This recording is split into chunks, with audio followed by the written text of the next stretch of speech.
Sejam muito bem-vindos a mais uma edição do podcast Mais Um Educom. Eu sou Otávio Moreira. E eu sou André Monteiro. E claro, Tiago Gouveia. E o tema do episódio de hoje é racismo linguístico.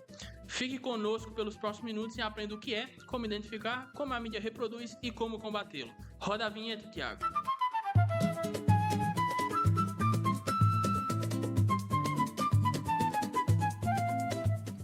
Você já foi diminuído ou humilhado pela sua forma de falar ou já presenciou alguém sofrendo isso? Já observou uma caracterização de um personagem com falas propositalmente erradas e exageradas para gerar a ideia de ignorância ou marginalização sobre um povo? Já corrigiram a forma que você fala?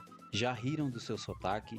Ou já ouviu alguém dizer que nordestino ou pessoas negras falam errado? Pois é, se você respondeu sim para essas perguntas, muito provavelmente você sofreu ou presenciou um caso de racismo linguístico. O racismo linguístico acontece quando uma forma de falar é considerada inferior por estar associada a uma região, classe social ou grupo cultural. E esse tipo de preconceito é algo curioso, afinal estamos falando da língua, algo que sofre mudanças com o passar das gerações. Os avós podem ter um sotaque forte com um dialeto carregado de expressões regionais, mas isso não impede que o seu neto fale de maneira similar ao youtuber que ele assiste. Quando o nordestino ou é representado em novelas, séries, peças, filmes, etc., com sotaque exagerado e erros forçados para parecer ignorante ou engraçado, estamos diante de um exemplo clássico de racismo linguístico.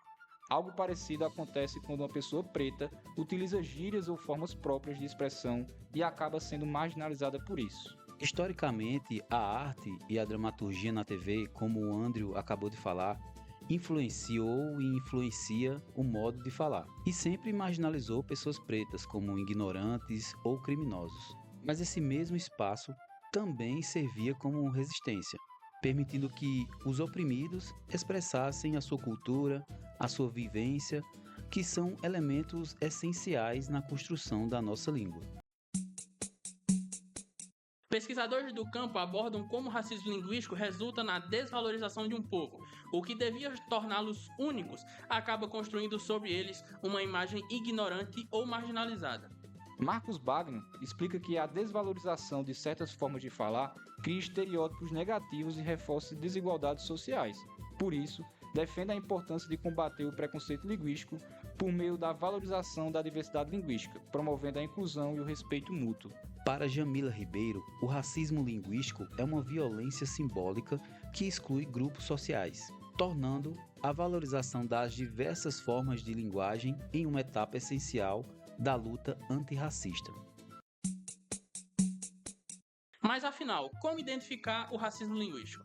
Para identificar casos de racismo linguístico, você precisa estar ligado quando alguém é tratado como inferior ou ignorante pela forma de falar, assim como quando o sotaque da vítima vira motivo de piada sempre. E para combater esse tipo de racismo, o que fazer? Em relação à educação, é preciso ensinar que os grupos sociais possuem formas diferentes de falar, em que uma não é superior à outra. Em relação à cultura e à arte, é necessário analisar criticamente o que está consumindo. Só assim é possível saber diferenciar quando é arte e humor do que é só preconceito mesmo. Agora que você já aprendeu o que é, como identificar e como combater, te convidamos a se atentar e refletir nas seguintes expressões. Reflita se você usa ou convive com quem utiliza destas expressões. Doméstica deriva do termo domesticado, remetendo a algo que tornou amassado, dominado. Carrega consigo a trajetória de mulheres negras escravizadas que eram domesticadas através de tortura para trabalhos no casarão.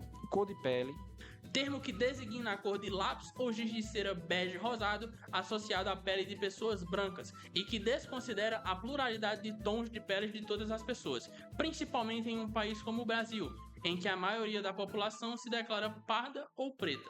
Meia tigela. Essa frase é sobre os negros que trabalhavam à força nas minas de ouro, que nem sempre conseguiam alcançar suas metas. Quando isso acontecia, recebiam como punição apenas a metade da tigela de comida e ganharam o apelido de meia tigela, que hoje significa algo sem valor, medíocre. Feito nas coxas. A origem da expressão popular se deu na época da escravidão brasileira, quando as telhas eram feitas de argilas moldadas nas coxas dos escravos. Como o tamanho e o formato variava de pessoa para pessoa, a expressão remete a algo mal feito. Inveja branca. A ideia de branco como algo positivo está impregnado na expressão. Consequentemente, a associação entre preto e branco, preto como algo negativo e branco como positivo. Denegrir. Possui na raiz o significado de tornar negro, utilizado como sinônimo de difamar ou caluniar. Reforça, mais uma vez, o ser negro como algo negativo ou ofensivo. Preto, quando não caga na entrada, caga na saída. Uma expressão racista, claro, que atribui as pessoas negras a um trabalho mal feito, assim como a expressão trabalho de preto. Estas expressões são de cunho racistas. Muitas delas surgiram durante o período da escravidão. Suas intenções eram diminuir e sexualizar os escravos. Então, cortem elas do seu dia a dia. E se ouvir alguém utilizando elas, repassa o que ouviu aqui para elas.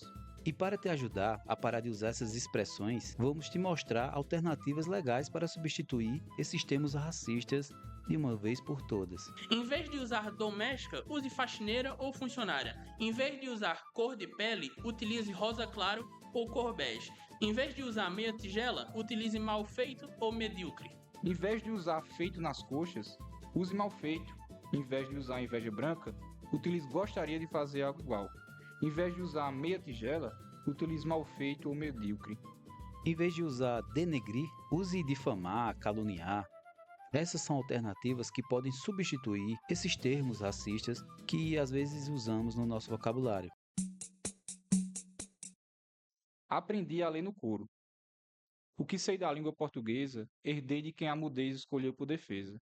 Falo a língua de quem não tem voz, a língua dos que sobe o sol, como é a poeira do caminho. O poema que você ouviu é do poeta e músico brasileiro Ricardo Aleixo. Depois desse poema, ficamos por aqui. Esperamos que você tenha curtido o podcast e aprendido um pouco mais sobre o que é racismo linguístico, como identificá-lo e como combatê-lo. Até a próxima!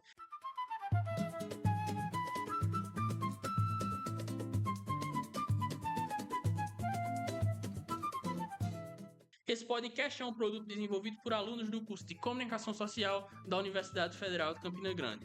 Roteiro por Luiz Otávio Moreira de Oliveira, edição por Tiago dos Santos Gouveia, apresentação por Otávio Moreira, Tiago Gouveia e André Monteiro da Silva.